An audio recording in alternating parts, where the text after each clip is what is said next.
Guys hi, welcome नए एक episode में। तो जैसे कि आपको पता है कि नाइट शिफ्ट होती है, अगर आपने पहले वाला एपिसोड देखा होगा तो आज बस एक फ्रेंड का कॉल आया था कि उसकी कंपनी में वैकेंसी निकली हुई है। तो हम सोच रहे हैं जाके इंटरव्यू दे के आ जाएं, क्योंकि यहाँ पे दुबई में बहुत ही मुश्किल होता है कि आप लिंक्डइन या कहीं से जॉब अप्लाई करो, जॉब मिल जाए। लिंक्डइन पे अप्लाई करते रहोगे लेकिन वैकेंसी सारी की सारी इंटरनली सारी की सारी भर जाती हैं। इंडीड पे थोड़े बहुत रिप्लाईज आते हैं, लेकिन ऐसी जॉब्स होती हैं, अच्छी जॉब्स चाहिए तो आपको रेफरेंस ही होना चाहिए। और इसके बाद यहाँ पे ऐसा कुछ नहीं होता, कोई सैलरी स्लिप वगैरह नहीं देखता, कोई डॉक्यूमेंटेशन इतने नहीं मांगता, बस आपको काम आना चाहिए तो जॉब मिल जाती है आराम से। तो ये अच्छा है यहाँ पे। तो हम रेडी हो गए हैं, चलो पकड़ते हैं टैक्सी, पहुँचते हैं इंटरव्यू देने, फिर देखते हैं, बताते हैं कैसा रहा क्या रहा, और आपको अपडेट करता रहूँगा जो भी होगा। ठीक है, तो मिलते हैं। यहाँ पे न्यू जॉब सर्च करना, जॉब स्विच करना, ये थोड़ा सा मुश्किल टास्क है, क्योंकि यहाँ पे सैलरी फिर वही है।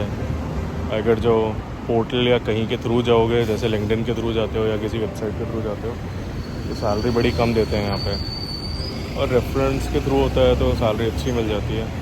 तो देखते हैं, जाते हैं कैसा क्या मिलता है, क्या होता है। अगर हम लोग टैक्सी ढूंढने के लिए टैक्सी का वेट कर रहे हैं, देखते हैं टैक्सी कब तक मिलती है। वैसे ऑनलाइन भी बुक कर सकते हैं, लेकिन यहाँ पे रोड पे काफ़ी टैक्सीज मिल जाती हैं, तो हम सोच रहे हैं वही मिल जाए तो ज़्यादा सही है। जल्दी पहुँचना है, जल्दी पहुँच जाएंगे, सही है। लोकेशन वगैरह ढूंढ लेंगे, कि लोकेशन का भी यहाँ पे बहुत वो होता है, लोकेशन कहीं दिखा रहा होता है, ऑफिस पता नहीं कहाँ होता है। तो मतलब पहला राउंड है तो फिर जाके देख लेते हैं, जल्दी पहुँच जाए तो सही है। टैक्सी तो नहीं मिली, लेकिन एक भाई मिल गए हैं, तो उनकी टैक्सी में आ रहा हूँ। चलो, यहाँ अपनी मंजिल की ओर पहुँचते हुए बस थोड़ा सा आगे जाना है, यहीं पे राइट साइड में कहीं पे ऑफिस दिखा रहा है गूगल लोकेशन पे। चलो चलते हैं, फिर देखते हैं। तो फिर इंटरव्यू दे दिया हमने, ये वाली जगह है, और ऑफिस उस कंपनी का इस सामने वाली बिल्डिंग में है, नहीं इसके बगल वाली बिल्डिंग में है।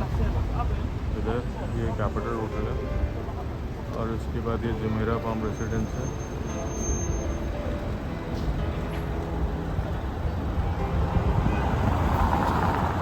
तो काफ़ी जल्दी, मतलब क्विक सा राउंड था, शायद रशियन वगैरह थे जो ओनर थे। तो ठीक है, जो भी था अपना बेस्ट देकर आ गए हैं। उन्होंने बोला है कि बताएंगे एक हफ्ते बाद, तो देखते हैं। क्योंकि यहाँ पे वही होता है, थोड़ा सा पैसे का वो लोग सोचते हैं कि कोई सस्ता बंदा मिल जाए और ज़्यादा काम करे। हर जगह यही हाल है यहाँ पे, तो ट्राई करते रहते हैं। ऐसे रेफरेंसेस से जल्दी हो जाता है यहाँ पे, टाइम ज़्यादा नहीं लगता। नहीं तो वैसे तो अगर जो ऑनलाइन अप्लाई करो तो फिर वहाँ से तो कहीं पहुँच ही नहीं पाते। आप बस अप्लाई करोगे, एप्लीकेशन सबमिट, उसके बाद रिजेक्शन, बस और कुछ नहीं। तो यही चलता रहेगा। यहाँ पे आए हैं, यहाँ पे काफ़ी अच्छी एक मॉस्क है, ये भी मैं आप लोगों को दिखा देता हूँ वीडियो में, दिखाता हूँ अभी। मेरी मॉस्क काफ़ी अच्छी लग रही है, बिल्कुल वाइट है। अभी शायद अंधेरा हो गया, इस वजह से थोड़ी सी ब्रीज ब्रीज लग रही है।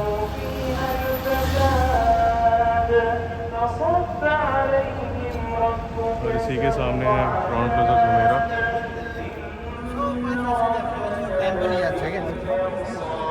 Crowne Plaza. चलो अब चलते हैं, बस पकड़ते हैं, क्योंकि अभी ऑफिस भी जाना है। हम लोग आ गए थे, इंटरव्यू वगैरह देके वहाँ से, फिर आके रूम पे चले गए थे, आके सो के थोड़ी देर, फिर उसके बाद अब ऑफिस की तरफ जाते हुए।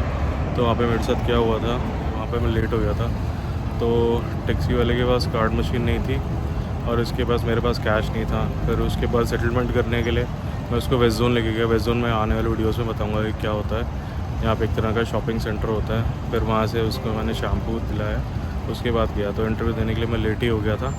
फिर उसके बाद इंटरव्यू देने गए, वहाँ पे रशियन ओनर थे शायद वो। उसके बाद उन लोगों ने मेरे से पूछा कि क्या क्या, मतलब जो भी काम के बारे में, रिज्यूमे से थोड़ा बहुत ही पूछा, रिज्यूमे से मतलब ज़्यादा नहीं पूछा, काम के बारे में पूछा, मैंने बता दिया। फाइनली फिर जो यहाँ पे सारे इंटरव्यूअर का क्वेश्चन होता है कि यूएई में कितने साल हो गए, तो मैंने कहा यूएई में मेरे को अभी 1.5 साल हो गया है। तो बोले 1.5 साल हो गया तो आप चेंज क्यों करना चाहते हो? मैंने कहा ग्रोथ के लिए। तो बस फिर वहीं पर ही आके बात अटक जाती है। उनको पता नहीं क्या चाहिए होता है, कि 1.5 साल या पता नहीं ज़्यादा एक्सपीरियंस चाहिए होता है, या पैसे नहीं देना चाहते हैं। तो अब देखते हैं, बोल रहे हैं कि 1 हफ़्ते में बताएंगे, तो वेट करते हैं। और चलो मैं आगे का आपको बाद में बताता हूँ अभी ऑफिस जाके। तो मैं आपको अपना भी एक्सपीरियंस बता देता हूँ। मैं जब दुबई आया तो मैंने कैसे कैसे किया था। तो जब मैं आया था तो मैंने सबसे पहला काम जो किया था, मैंने बहुत सारे रिज्यूमे प्रिंट करा के रख लिए थे, क्योंकि यहाँ पे प्रिंटिंग काफ़ी एक्सपेंसिव है। उसके बाद मैंने अपनी डिग्री वगैरह टेस्ट करा ली थी वहाँ से। एक मोफा की टेस्टेशन होती है, और उसके बाद मिनिस्ट्री ऑफ फॉरेन अफेयर्स की। तो मैंने मिनिस्ट्री ऑफ फॉरेन अफेयर्स की नहीं कराई थी मैंने वहीं से मैंने यूएई एम्बेसी की अटेस्टेशन कराई थी, मोफा की नहीं कराई थी। तो फिर जब मैं यहाँ पे आया था, हाँ तो चलो मैं आपको शुरू से कहानी बताता हूँ। तो यहाँ पे आया था तो मेरा एक फ्रेंड है यहाँ पे, जिसने मेरे साथ इंडिया में काम किया था। तो वो किसी कंपनी के थ्रू ऑलरेडी यहाँ पे था, तो फिर उसके रेफरेंस से आया था मैं यहाँ पे। फिर मतलब मेरी जॉब वॉब नहीं लगी थी, विज़िट वीज़ा पे आया था। आके फिर मैं यहाँ पे कुछ दिन रुका, एक्सप्लोर किया दुबई, देखा कि हाँ मेरे लिए सही है नहीं सही है। फिर उसके बाद मैंने जॉब सर्च करनी शुरू की धीरे धीरे। तो 2-3 महीने तो बहुत ज़्यादा इधर उधर, मतलब हर जगह से धक्के खाने शुरू किए। लोगों ने जो भी रेफरेंस भी दिए थे, मतलब जो मेरे दोस्त यहाँ पे जान पहचान के काम करते हैं, वहाँ पे भी गया था। फिर उसके लिंक्डइन से अप्लाई किया, लिंक्डइन से बहुत ही बेकार रिस्पांस रहा। फिर उसके बाद मेरा इंडीड से रिस्पांस बहुत अच्छा रहा। यहाँ पे इंडीड से काफ़ी सारे कॉल्स आते हैं, लेकिन कन्वर्जन एक भी नहीं रहा वहाँ से। फिर उसके बाद मेरे को फाइनली फ़र्स्ट जॉब मिली थी। वो शायद मेरे को नौकरी के थ्रू मिली थी। तो वो वाली जॉब तो मतलब ऐसी थी, सेल्स वाली, कि जाके रेस्टोरेंट बोर्ड करने थे, तो वो वाली की थी मैंने। फिर उसके बाद एक छोटी सी ट्रैवल कंपनी में इंडीड के थ्रू मेरी जॉब रुकी थी। हाँ सॉरी, इंडीड से कन्वर्जन हुआ था। तो वहाँ पे मैंने थोड़े दिन काम किया। फिर उसके बाद ये थोड़ी ठीक ठाक कंपनी है, तो फिर यहाँ पे जॉब लग गई थी। तो इस बीच के दौरान मतलब मेरा वीज़ा वगैरह नहीं हुआ था, मैं विज़िट वीज़ा पे ही काम करता था। तो वो एक बहुत रिस्की भी है, क्योंकि विज़िट वीज़ा पे आपको ना इंश्योरेंस देंगे, ना आपके पास कोई मतलब ना हेल्थ इंश्योरेंस होगा, ना कोई सपोर्ट होगा। तो वो थोड़ा सा वो होता है, क्योंकि यहाँ पे अगर जो आप बीमार हो जाओ तो वो काफ़ी एक्सपेंसिव पड़ता है। तो मैं उसकी सलाह नहीं दूंगा कि काम करो, लेकिन इंसान की मजबूरी होती है तो इंसान काम कर लेता है। फिर उसके अलावा यहाँ पे फिर मेरा जब वीज़ा लगा था, तो वीज़ा के लिए मेरे से मोफ़ा मांगा था मेरी डिग्री पे, कि मोफ़ा करा के लेके आओ। तो मोफ़ा के यहाँ पे लगभग लग रहे थे 250 से 300 दिरहम। तो फिर मैंने उस टाइम पे कराया नहीं था, क्योंकि उस टाइम पे इतना बजट था नहीं। तो फिर इन लोगों ने 10th और 12th के बेसिस पे भी ये वीज़ा लगा देते हैं, अनलेस एंड अनटिल मतलब आपका कोई प्रोफेशनल वीज़ा नहीं है या कोई सीनियर पोजीशन का वीज़ा नहीं है, तो कोई प्रॉब्लम नहीं है। ये लोग वैसे भी वीज़ा लगा देते हैं नॉर्मल, कोई भी, जैसे ऑफिस क्लर्क, जूनियर क्लर्क, ऐसे बहुत सारे वीज़ाज़ होते हैं कैटेगरीज, जिसमें डिग्री नहीं चाहिए होती, तो उसका वीज़ा लगा देते हैं। तो बस ऐसा था प्रोसेस। फिर उसके बाद जॉब वगैरह अभी तो ठीक ही चल रही है, लेकिन यहाँ पे अगर जॉब का रेफरेंस है तो बहुत सारे लोग मेरे ऐसे भी हैं जान पहचान के, जिनको इंडिया से जॉब लगाई मिली है, और यहाँ पे पूरी चीज़ें सारी की सारी बिल्कुल सेटल्ड मिली है लोगों को यहाँ पे। अभी मैं जहाँ रहता हूँ वहाँ मेरे रूम में ही एक लड़का है, केरला से है वो। तो उसकी जॉब केरला से लग के आई है। उसका बेड वगैरह यहाँ पे सब कुछ, रूम वगैरह सब कुछ कंपनी ने बुक कर दिया था। तो ऐसे मिल जाए तो ज़्यादा अच्छा है, लेकिन वही है, उस चीज़ के लिए रेफरेंस चाहिए। यहाँ पे मोस्टली मेजॉरिटी यहाँ पे केरलाइट्स की है, तो साउथ इंडियंस यहाँ पे बहुत ज़्यादा हैं। तो उन लोगों का ही मतलब हर ऑफिस में हर जगह वही है कि कोई भी वैकेंसी आती है तो उसको बाहर जाने नहीं देते, वो अंदर के अंदर ही वैकेंसी ख़त्म हो जाती है। अंदर ही अंदर कोई इंटरनल हायरिंग हो जाती है, कोई ना कोई अपना रेफरेंस दे देता है, तो इस तरह से हायरिंग हो जाती है। तो यहाँ पे यही थोड़ा सा इशू है। वैसे अगर जिसको सर्च करनी है, जैसे मतलब मेरे को भी रेफरेंस के थ्रू नहीं मिली थी, तो आओ अपना सर्च करो, तो चांसेस होते हैं कि मिल जाती है जॉब। और स्ट्रगल करो तो कुछ ना कुछ हो ही जाता है, स्ट्रगल का भी बेकार नहीं होता। या तो एक्सपीरियंस मिलेगा या फिर रिज़ल्ट मिल जाएगा, तो ठीक है, दोनों चीज़ें अच्छी होती हैं। सर्च करते रहिए, मैं भी सर्च कर रहा हूँ, क्योंकि मुझे भी ऑलमोस्ट 1.5 साल के लगभग हो गया इस कंपनी में। तो मैं भी चाहता हूँ कि ग्रोथ वगैरह मिले, थोड़े पैसे से बढ़ें, थोड़ा लाइफस्टाइल, ज़िंदगी के स्टैंडर्ड, सारी चीज़ें बढ़ें। क्योंकि हर इंसान चाहता है कि क्वालिटी ऑफ लाइफस्टाइल बढ़े उसका, तो बस उसी के लिए मेहनत जारी है। अभी तक मैंने भी 3-4 इंटरव्यूज़ दिए हैं, लेकिन अभी तक कोई भी कन्वर्ट नहीं हुआ है। तो मैं भी ट्राई कर रहा हूँ, आप लोग भी ट्राई करिए। तो जो वीज़ा का यहाँ पे प्रोसेस होता है वो ज़्यादा लंबा नहीं होता। जैसे आपकी जॉब कहीं पे लग जाती है, आपको ऑफ़र लेटर मिल जाता है, फिर उस पर टर्म्स एंड कंडीशन होती हैं, आप वो उस पर कॉन्ट्रैक्ट साइन कर दो, वो साइन करके दे दो। फिर उसके बाद आपका विज़िट वीज़ा होता है, उसी का ही स्टेटस चेंज होता है। पहले स्टेटस चेंज होगा, फिर आपका कॉन्ट्रैक्ट आ जाएगा, कॉन्ट्रैक्ट आप साइन कर दोगे जो आपको यूएई की गवर्नमेंट के साथ होता है। तो लेबर कोर्ट में वो लेबर कॉन्ट्रैक्ट होता है, वो लेबर कॉन्ट्रैक्ट साइन होता है। फिर उसके बाद आपका वीज़ा प्रोसेस कर देते हैं। तो कंपनी टू कंपनी डिपेंड करता है, कुछ 2 साल का भी करती हैं, कुछ 3 साल का भी करती हैं, तो डिपेंड करता है। तो यूजुअली मेरा वीज़ा 2 साल का हुआ था। तो उसमें जब अप्लाई करते हैं तो सबसे पहले आपको जाना होता है मेडिकल के लिए।